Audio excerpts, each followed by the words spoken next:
بسم الله الرحمن الرحيم نحمده ونصلي على رسوله الكريم أما بعد فقد قال الله تعالى أعوذ بالله من الشيطان الرجيم بسم الله الرحمن الرحيم وما أرسلناك إلا رحمة للعالمين.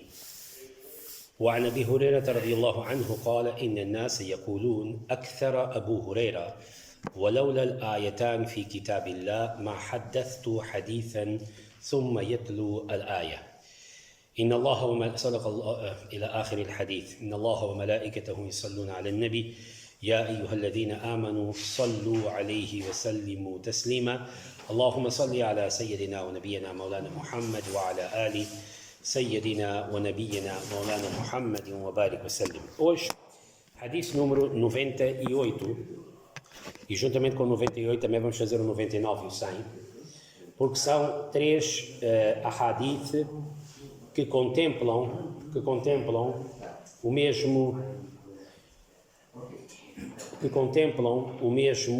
a mesma lição.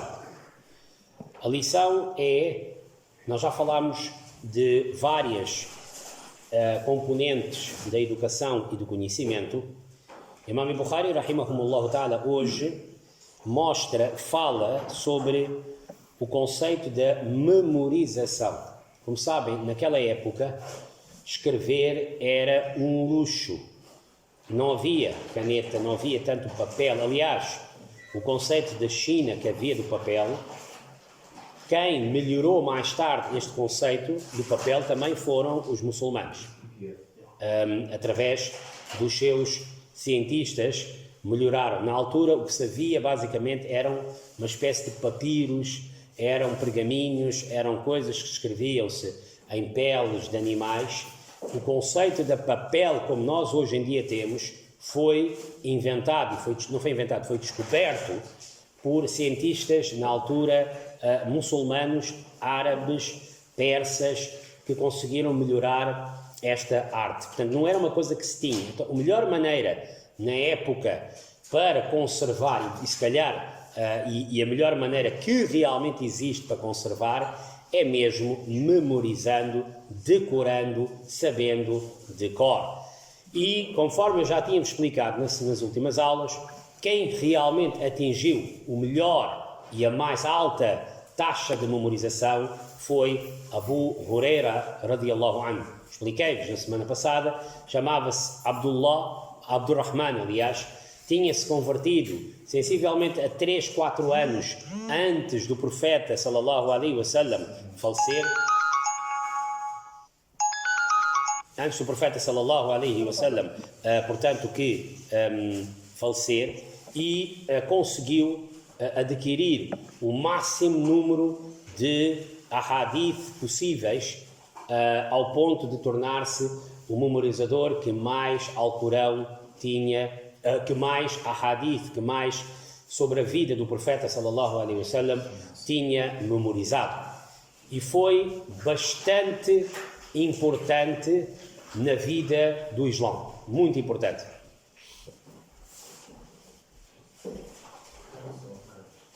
Nazir, faz-me um favor. Eles vão ter ali o iftar no Aisha Sadiqa. Consegues depois só arranjar maneira? Vocês estão com um carro? Estão, né? Assim eles jantavam lá com o Babas também, depois vinham para aqui. Mas coordena isso com o Babas. O Babas deve estar a sair. Vocês ficam connosco. Está bem? E depois coordena lá isso com o Babas. Está bem? Façam salata e tudo, depois coordena só com o Babas. O quê?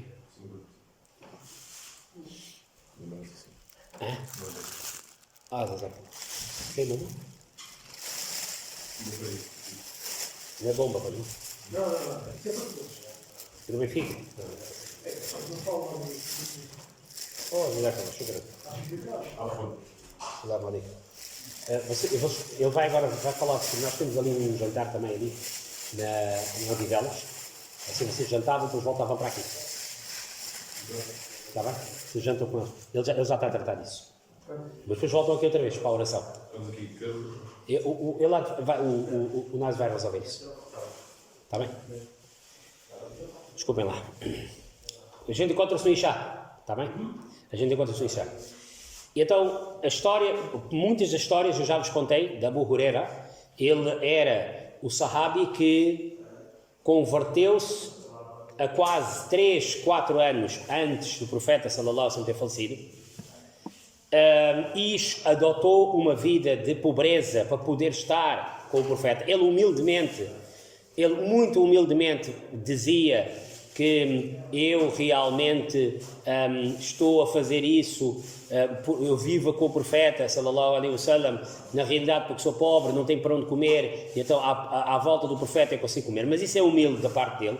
Ele realmente estava com o profeta de Allah sallallahu alaihi wasallam, porque realmente ele percebeu, se havia hipótese de ele conseguir captar e memorizar o máximo possível do mestre, era realmente deixar de trabalhar. Deixar de trabalhar implicava deixar de comer implicava passar longas memórias. Portanto, hoje esses 3 ahadith, o 98, 99 e 100, vamos dedicar, Imam Bukhari dedicou a ele, porque ele tem uma coisa em que ele foi outstanding. Ele memorizou e ele foi o homem que mais ahadith memorizou. Estamos a falar acima dos 100, 200 mil eventos, ele sabe de cor. E então ele diz que as pessoas dizem Abu Huraira falou o máximo possível, foi o homem que mais memorização deu, que mais narrou da vida do profeta sallallahu alaihi wasallam, ao ponto de levar a esses arabistas e esses opinadores do Islão, que não são muçulmanos, que como é que era possível o homem que viveu tão pouco tempo ter sido ele o que mais memorizou e o que mais relatou. E depois criaram ali uma espécie de um fait divers, dizendo que ele inventava coisas, que é uma autêntica mentira, porque se ele inventasse coisas, nós iríamos apanhar. Nós temos os ulama e os analistas, especialmente daquela época, e dos primeiros 200, 300 anos, têm conseguido filtrar praticamente todas as opiniões e as memórias, ao ponto de há um livro onde só está escrito tudo aquilo que foi fabricado. Abu Huraira radiallahu anhu não estava dentro dessa lista. Então ele diz, Abu Huraira na realidade foi aquele que mais narrou. Mas porquê que narrou mais? Abu Huraira próprio explica que se não fosse por 2 versículos, 2 coisas que foram reveladas no Alcorão, eu não falava tanto. Eu só estou a contar tudo o que eu sei, tudo o que eu vi, tudo o que eu ouvi, por causa de um versículo no Alcorão. No versículo, capítulo 2, versículo 159 e 160, Allah subhanahu wa ta'ala diz, Deus diz, aqueles que escondem tudo o que nós revelamos do Alcorão, todos os ensinos, todas as mensagens, todas as lições que Allah revelou no Alcorão e que revelou ao profeta Muhammad sallallahu alaihi wasallam, aquele que esconder, ou seja, não contar, como sabem, antes de nós houve uma religião que fez isto, houve um grupo que fez isso antes dos muçulmanos, que só contava ao povo o que interessava e o resto guardavam para eles, não diziam para eles. Uma vez foram perguntar ao profeta de Allah sallallahu alaihi wasallam sobre quem é que foram aqueles 7, 8 rapazes da caverna que dormiram durante muito tempo, quem é que foi? E o profeta de Allah sallallahu alaihi wasallam está bem, inshallah, amanhã vou-vos contar isso. Mas ele, como não disse, aliás, ele não disse inshallah. Então, uma semana não chegou nada. Passado uma semana, Allah subhanahu wa ta'ala disse, olha, da próxima vez que disseres, amanhã vamos fazer, diz inshallah. E depois contou a história toda da caverna. Quantos rapazes é que eram, dormiram durante 300 anos, e depois quando levantaram, o que é que aconteceu, o que é que não aconteceu. Esta caverna está em Iêmen, e ainda hoje muita gente vai lá visitar. O povo local judeu disse assim, como é que este homem sabia isso? Isto é um segredo que nós guardamos durante milhares de anos. Sabem porquê? Porque na história da caverna, Allah subhanahu wa ta'ala subtilmente ensina o acto da hibernação. Como é que se hiberna? Isso hoje em dia só se consegue através da tecnologia, mas naquela época também as pessoas não conseguiam hibernar da maneira como aqueles 6 homens, aqueles rapazes, né, conseguiram fazer isso porque Allah conseguiu, de uma certa maneira, os protegeu e manteve-os eles dentro desta caverna. Portanto, eles guardavam, escondiam, eles tinham este hábito de esconder informação e só dar a alguns dos amigos. E Allah subhanahu wa ta'ala no Corão Majid diz que isto aqui vocês não podem fazer. Sim, uma coisa não se pode ensinar tudo a alguém até ela estar preparada para saber. Lógico, os nossos meninos quando se convertem ao Islão, nós dizemos, olha, devagarinho vais bebendo informação, não te vou dar informação toda já, porque você não vai aguentar. O Alcorão levou 23 anos para ser revelado, ou seja, devagarinho vais beber. Mas uma coisa é, faseadamente, ir ensinando a matéria. Outra coisa é esconder a matéria, porque não interessa dizer. O Islã não tem vergonha da sua riqueza e do seu conhecimento. Então, Abu Huraira diz, quando eu ouvi este versículo, eu disse, tudo o que eu sei eu vou contar. E por essa razão, Abu Huraira radiallahu anhu descarregou toda a informação que ele tinha, toda a informação que ele tinha acumulado, e na realidade ele era o que mais informação tinha. Depois ele humildemente diz, os nossos irmãos de Meca, os muhajirin, os nossos imigrantes que vieram de Meca, eles quando chegaram a Medina, Munawwara, eles costumavam estar ocupados durante o dia nos negócios, tinham que ganhar a vida. E já os nossos irmãos de Medina, eles estavam ocupados no trabalho e também na agricultura. E, portanto, eles durante o dia estavam todos a trabalhar. E já ele diz, Inna Abu Huraira, e Abu Huraira, eu ligava-me ao profeta de Allah, sallallahu alaihi wasallam, e ele aqui humildemente está a dizer que eu ligava-me ao profeta para encher a minha barriga. Isto ele está a ser humilde. Ele está a ser, porque nós mais tarde ficámos a saber que ele tinha uma mãe que tinha casa em Medina Munawwara também. Portanto, ele não era pobre ele era pobre por opção. Ele optou ser pobre e não trabalhar para, durante o dia todo, poder estar a ver o profeta de Allah, sallallahu alaihi wasallam, todas as horas. Por essa razão, em 3 anos ele conseguiu acumular tanto. Porque ele foi acumulando todo o tipo e depois eram os 3 anos mais fortes, porque eram os 3 anos em que o Islã estava no auge, em que o Alcorão estava praticamente a ser completado, em que havia delegações, em que havia as últimas informações. Normalmente Abu Huraira, quando fala, ele está a falar de os últimos 3, 4 anos de vida do profeta, sallallahu alaihi wasallam, ou seja, ele está a falar o the latest, o que mais tarde aconteceu. O que aconteceu em Meca, há muitas regras que aconteciam em Meca no início do Islão, pois mais tarde foram trocadas. Abu Huraira está a falar do latest. E então ele dizia, e eu presenciava o que eles não presenciavam e eu memorizava o que eles não memorizavam. Ou seja, é só por essa razão eu avancei. Ou seja, ele está a ser muito humilde. Ele está a mostrar que, está a tentar dizer que eu realmente tive sorte, eu andava com o profeta para comer, para poder ter comida, e eu só avancei porque realmente os outros meus irmãos estavam ocupados durante o dia a trabalhar, e então eu ganhei essa vantagem. Noutra hadith, no 99, ele também conta aquela história que eu vos contei, em que ele diz, ao profeta de Allah, sallallahu alaihi wasallam, eu ouço tanta coisa de si, eu passo o dia todo consigo, eu vejo o que o Senhor fala, o que o Senhor diz, o que o Senhor não diz, as regras que o Senhor dita, eu sento-me nas suas aulas, eu ouço quando o Senhor está a falar com as pessoas, eu vejo como é que o Senhor anda, como é que o Senhor senta, eu estou a ver tudo. O problema, sabe qual é? Eu não consigo memorizar. Ou seja, eu gostava de registar isso tudo na minha cabeça. Não havia fotografias, não havia nada lá na altura. Como sabem, os muçulmanos não podiam desenhar imagens de pessoas e tudo mais. Então o profeta de Allah, sallallahu alaihi wasallam, disse, olha, estende o teu lençol. Eles normalmente andavam com lençol, tapavam a parte de cima do corpo.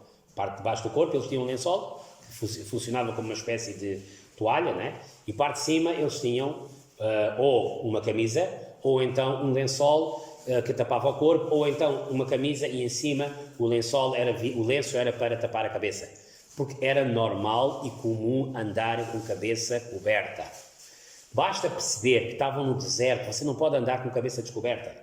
Nós vemos nossos irmãos que são literalistas, andam com a cabeça destapada, né? E depois sabe o que eles dizem? Não, uma coisa é você não gosta de usar uma coisa na cabeça. Às vezes acontece isso, né? Outra coisa é, não gajo gosta de ter cabelo e tudo mais, não quer tapar de cabeça, vá. Estamos a falar no caso dos homens, no caso das mulheres, apesar de ser obrigatório, mas elas usam quando assim entenderem. Mas uma coisa você não usa porque tens um cabelo giro e tal, e queres mostrar às miúdas e tal o cabelo, né? Ou outra coisa é, você tem dificuldades em usar porque com o calor, imagina.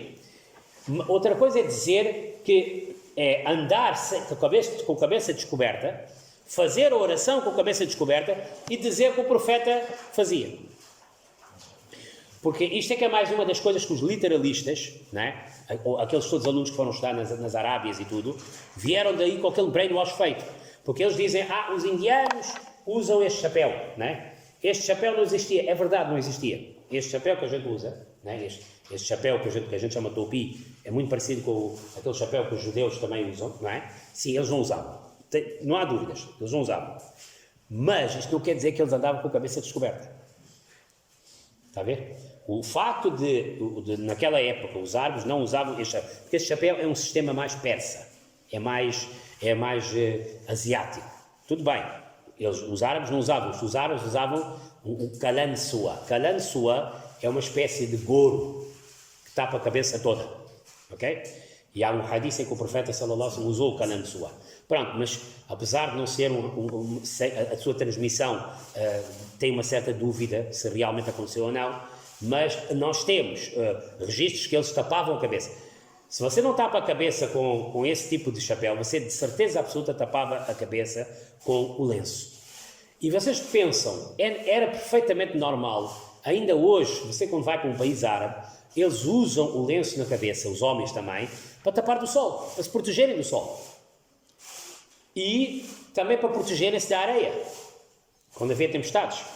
E durante a noite, Medina Munawwara era fria.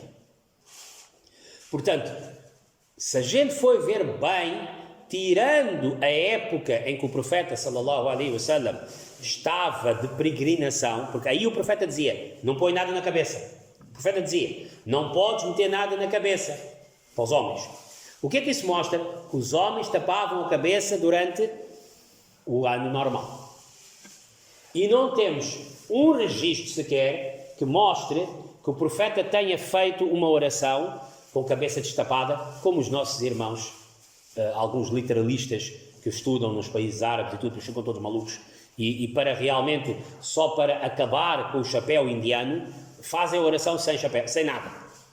Mete um gorro. O gorro também está correto.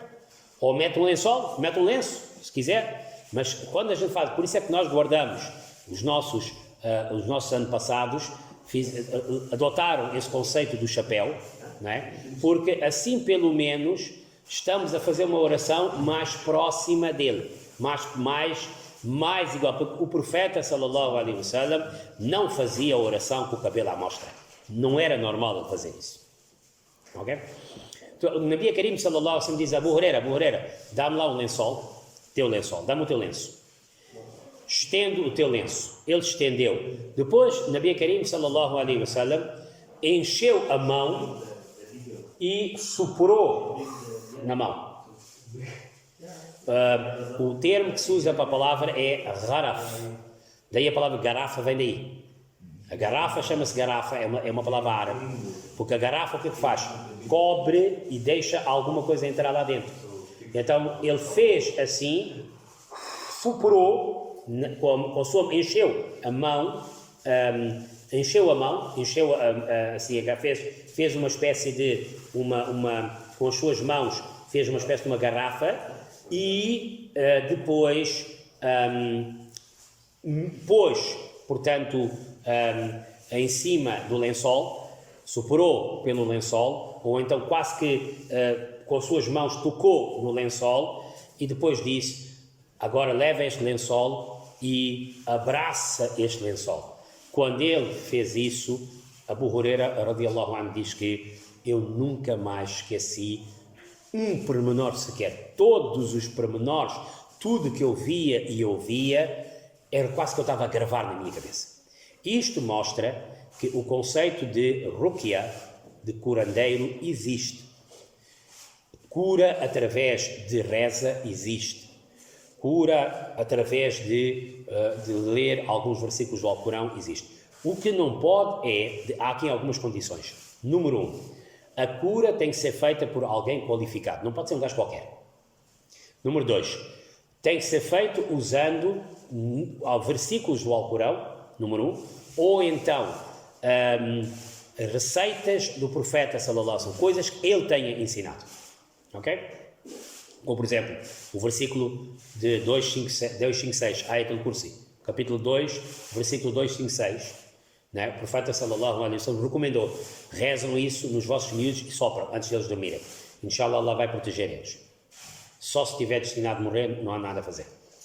Portanto, tudo o que foi recomendado pelo profeta sallallahu alaihi wasallam, número 1. Número 2, versículos do Alcorão. Isto é para todos. Número 3, se for alguém qualificado, que saiba ler e que saiba rezar essas coisas, você também pode usar essa cura também. Número 4, não se pode receber dinheiro.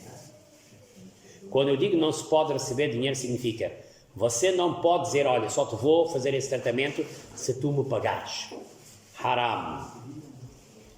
Haram. Porquê? Porque não se vende versículos do Alcorão, não se vende. Uma coisa é, imagina, tu vieste ter com um curandeiro, né? E tu disseste, olha, eu preciso disso, eu tenho aqui um problema, pá, a minha performance não é muito boa, eu preciso realmente que tu me ajudes. Imagina, ele faz uma reza e você ficou bom. E depois tu quiseste oferecer alguma coisa, isto é outra coisa. Mas ele não pode pedir e fazer daquilo um ganha-pão. Portanto, número 1, ele tem que ser um expert. Não pode ser um charlatão que só aprendeu umas coisinhas e avançou. 2, ele tem que usar versículos do Alcorão. 3, ele tem que usar recomendações do profeta de Allah sallallahu alaihi wasallam. 4, ele, se for um expert, ele pode usar alguns versículos ou algumas palavras e fazer dali uma experiência, mas ele tem que ser um expert nesta área. 5, ele não pode receber dinheiro, não pode fazer disso o seu ganha-pão. 6, ele não pode enganar, que olha, eu preciso de 400 euros, porque vou comprar veado, vou comprar isso, vou fazer isso, e depois vou mandar queimar. Você nunca vai ver isso é enganar a pessoa. Ok? Só esse tipo se houver todas as condições, esse tratamento pode ser feito através de Corão Majid ou através de Dua de Nabi Karim sallallahu alaihi wasallam, coisas que o profeta de Allah sallallahu alaihi wasallam possa ter feito. Caso contrário, o resto é tudo proibido. E ganhar dinheiro com isso, então é 100% haram. Acabou. Se ele pedir dinheiro, acabou. Você levanta-se, você vai-se embora. Imagina quando vem assim um homem, um chefe grande, que diz, olha, eu vou rezar para ti e tudo mais, isso. Se ele te pedir dinheiro, levanta e vai-se embora. Porquê? Ninguém pode vender o ayat de Allah subhanahu wa ta'ala. Mas também tem que ter atenção a uma coisa. Que cura, quem dá é Allah. Isto pode ser mais pensado como remédio. O que significa? Você quando toma um remédio, você vai ao médico, né? Você vai ao médico, você ir ao médico não está a desacreditar Allah.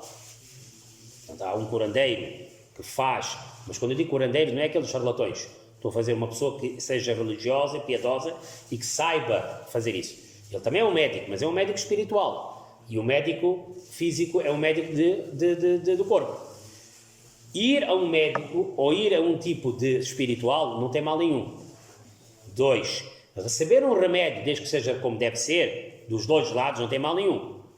Mas, da mesma forma como tu sabes, quando tomas um remédio, que só vais ficar bom se Allah quiser, da mesma forma do outro lado também.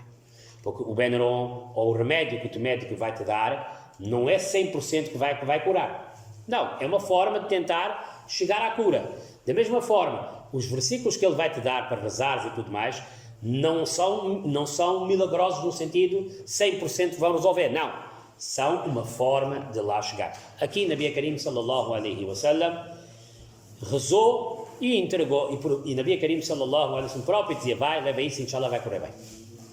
E ele quando abraçou este lençol, a partir daí ele próprio diz, o meu coração abriu e tudo que eu lia, tudo que eu via do profeta sallallahu alaihi wasallam, tudo que eu ouvia, tudo ficou gravado. Abu Huraira radiallahu anhu, e é por essa razão que ele é o discípulo que mais hadith tem. Eu amanhã, inshallah, já vos digo mais ou menos o número de narrativas que ele fez. Isto ultrapassa os milhares, os dezenas de milhares, se não as centenas de milhares. Depois há um outro hadith que Imam Bukhari, rahimahumullah, guardou para ele. Porque, conforme disse, ele foi o mestre da memorização. Mais memorização que ele não via. Ele diz que eu memorizei do profeta de Allah, sallallahu alaihi wasallam, em 3 anos e meio, quase 4, 2 jarras cheias de informação eu memorizei. 2 jarras. Ele está a falar agora no fim de vida dele já. Uma delas eu já entreguei. Uma delas já vos dei. Todos esses milhares, dezenas de milhares, se não centenas, e amanhã trago-vos o número certo, inshallah. Eu já vos entreguei. Os livros estão cheios de livros. E até Imam Bukhari, rahimahumullah ta'ala, o narrador que mais ele utilizou foi Abu Huraira. Isso tudo eu já vos dei.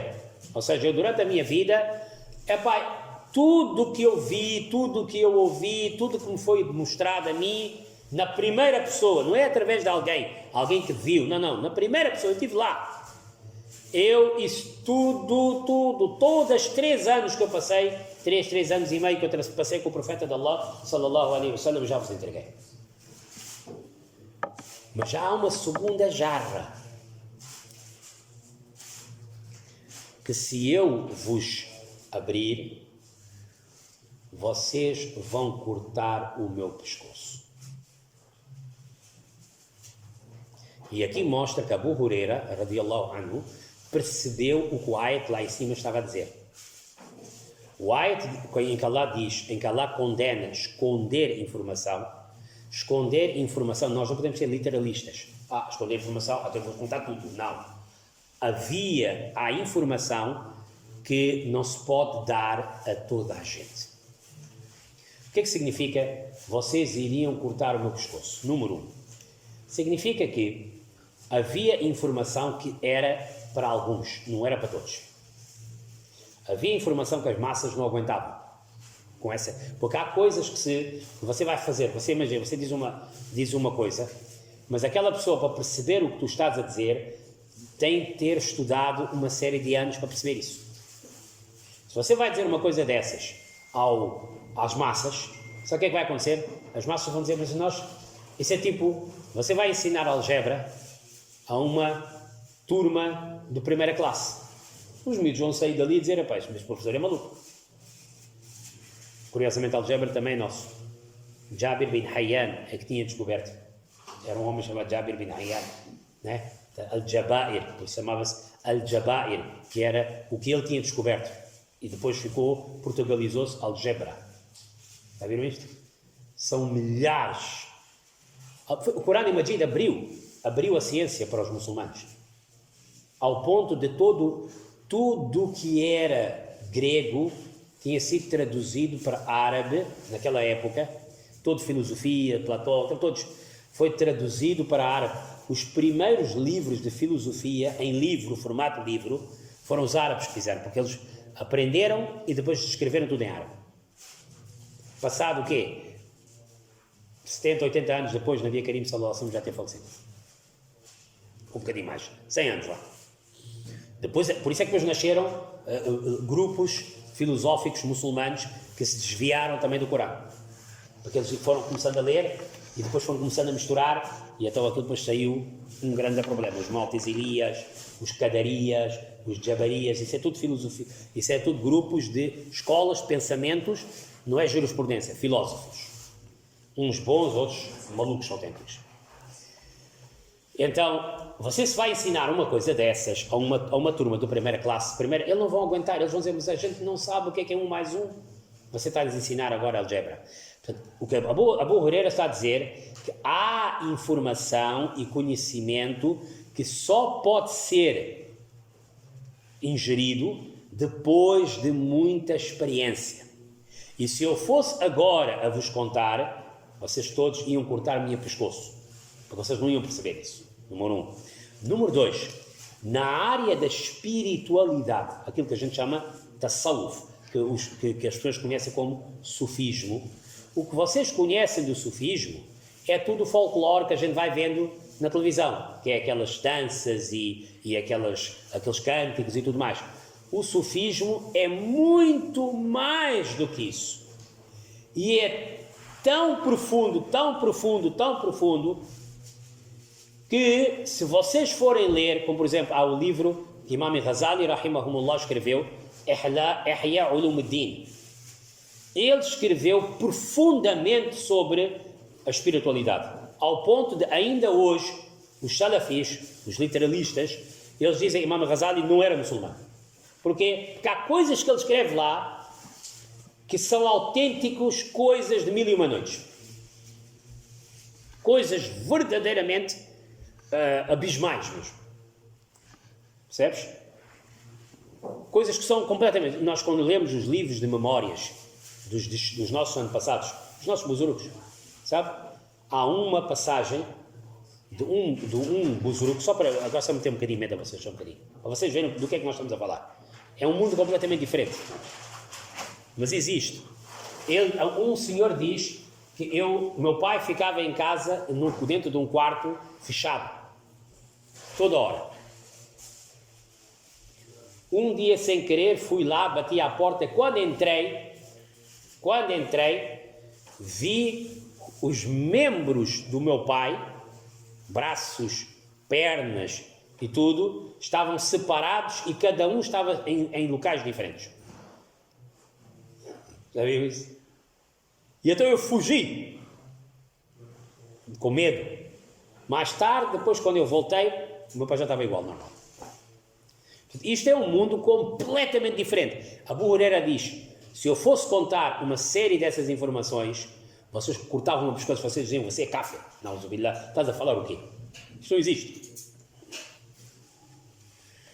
Número 3. Há informação que Abu Huraira radiyallahu anhu tinha sobre determinados grupos, sobre determinados países, sobre determinadas religiões, sobre determinados governadores, sobre determinadas pessoas que o profeta tinha falado, que se eu for a dizer agora, vocês vão levar a mal e vocês matam. Falaste mal da minha tribo, falaste mal da minha religião, falaste mal da minha seita, falaste mal do meu governo, do meu país, ou daquela etnia, ou daquela nacionalidade. Abu Huraira diz, o Nabi Karim sallallahu alaihi wasallam contou-nos tanta coisa, mas tanta coisa, que há coisas que é melhor não dizer.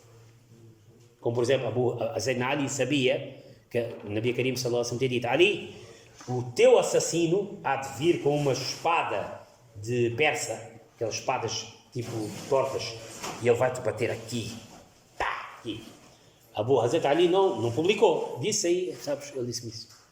Depois mais tarde as pessoas disseram, é verdade, ele tinha dito isso. Sobre o conflito, eu aquele dia te disse, né? Ali e Aisha, sobre o conflito que ia acontecer, Nabi Karim sallallahu alaihi wasallam sabia. Portanto, isto não aconteceu assim ao calhas. O profeta sallallahu alaihi wasallam tinha dito. Depois o conflito, tinha que haver um conflito entre muçulmanos também, para servir de exemplo que amanhã, se 2 muçulmanos entrarem em conflito, como é que se resolve um problema desses? Portanto, era preciso haver isso também. Era preciso haver todo tipo de situações para aquilo. Abu Huraira radiyallahu anhu está a dizer, uma jarra de informação eu já vos dei.